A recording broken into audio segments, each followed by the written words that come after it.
Alright, so in this video, we're just going to take a look at all the different housing that's currently available in Shards of Britannia. There's quite a range of housing that's available, starting off from very small to very large. So let's go ahead and start. You can see here is the small house, which is available to all the new players. It just allows you to you can get one of these within a day of playing the game. And it's, tiny, nothing special about it, but it's very cheap. And it's kind of your first starter house. And there's also one that has a little bit of a patio, so for whatever reason, if you want to have a little blacksmith shop, it's about the same size of house, but then it has a little patio involved as well, that you can put up your forge or whatever you want in it. And then we can see this one here, this little sandstone house. Now it's about the same size as that other one, except now it's all enclosed like that. Then we move up, and this one has a double patio. So it looks like it's about the same size as the small house, except now it has a patio on both sides for whatever variety of reasons you would want for that. Then we're kind of moving into this medium house here. And now it's just a big square, so it's a little bit bigger. And it's very nice because this is actually the very first house that you can own where people can no longer attack you if they want from the outside.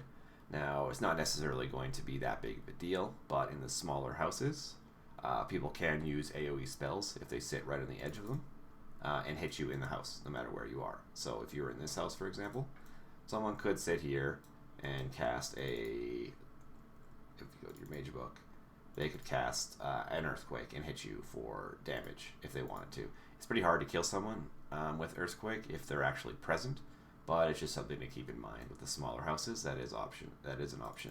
But in this house, if you're standing in the middle, earthquake is out of range, so you don't have to worry about that. However, if you were sitting at the edge, they could still hit you. So with this house, you just have to be mindful if you're going to be AFKing in it. If you stand directly in the middle, you cannot be killed from outside. The next house is the actual large tower. So this one is kind of has an incline on it, or just a height and thing on it. It's basically the same size as the medium house, except it looks a little bit cooler, and you can go up top like this. And same thing applies. You can't be hit by an AoE in this one. And then you kind of have this nice little villa. Now it has a little patio on front. You go into it, and it's a little bit unique in that it has a little upper area here, as well as the lower part down here. Moving on, we can see we have I'm not sure actually what they call this one, but it's just a sandstone retreat. And so it has a little patio here. So you go inside. It's got actually a lot of area for you to hang out in. Do whatever you want. It's getting a little more unique in the design, so you can kind of like decorate it the way you want. And it should be noted that if you're standing on your patio here, no one can actually attack you from the outside. So it looks like they should be able to, but you'll be fine to just sit here. No one can throw spells or arrows at you from this thing, as long as you keep your gate locked. Make sure to keep your gate locked. Moving on, we have this house here. It's like basically a medium house in the middle, but then it has a large patio on the outside for whatever decoration reasons you would want. Then we kind of have this L-shaped house. This is one of the first houses they made. It was actually, I believe, the largest house they had from the original start of this game. So it's just not too impressive of a building, but if there's something you wanted specifically, then you could do that. And this one here is pretty much the same thing, and I like this one a lot more because now it's basically the same shape, but now instead of having nothing over here, you have your own little patio, your enclosed patio that you can do whatever you want on. And again, you can actually be attacked from outside, which is nice. No one's going to be able to shoot an arrow at you from here.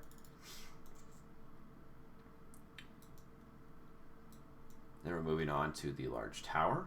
Now this is one of the more interesting buildings in this game. This one has 4 rooms that you can use, and then a large hallway as well. So it kind of has a couple medium towers, I want to say, or small towers on it, as well as these back rooms here. It's cool. It's a cool building. I definitely would like to have one of these ones. And then the last one here, or the second last one I should say, is the guarding castle. So now we're moving on the castle. You've got your little entryway here. You can do whatever you want. And then you have this little space here to have a little outdoor space in the middle of your castle. Now just keep in mind that you can't actually mark a rune in here. Even though it looks like you might be able to, you cannot. And then it kind of has upwards here. It's got some rooms here like this.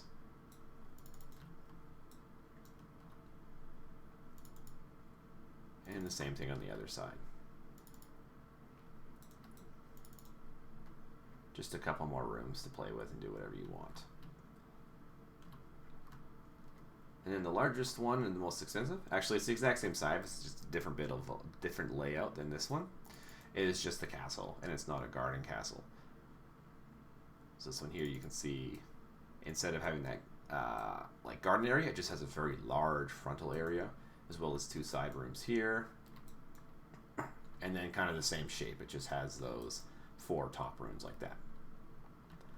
So those are the houses currently available in Shards of Britannia. In order to place a house, you want to go to one of the carpenter shops in this game, and the first thing you will need is to buy a house placement tool. So hopefully this will pop us back out at the carpenter shop.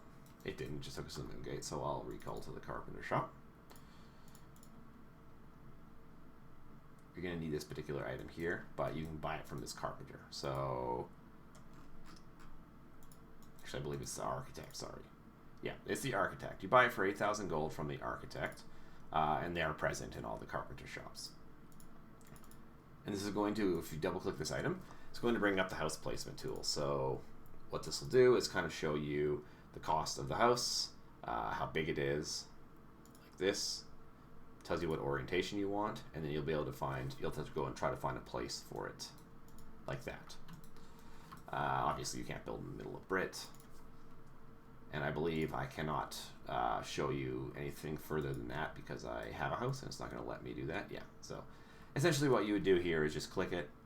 It'll tell you if you can place the house in that location or not, and then it'll tell you to confirm if you want that. If you do like that spot and it's available as a space, it'll say please confirm, and it'll take the gold out of your deposit account or just bank account. But as you can see, here's a list of prices.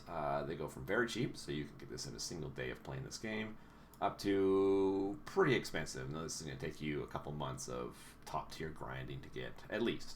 That's if you're playing really hard. Some people have gotten this. They've gotten it in a year of playing casually, so it's not impossible for casual players to get castles. Although the space to place a castle is running out, so when you watch this video, there might not be any big spaces left available to place them, and then the economics of Ultima Online will come into play, and then you'll have to pay a lot more from them for buying it from another player. But you never know, you might find a spot for one of these, or if you played really quickly, maybe you could afford one before the spaces all got taken up. But anyways, that is the housing system in Shards of Britannia.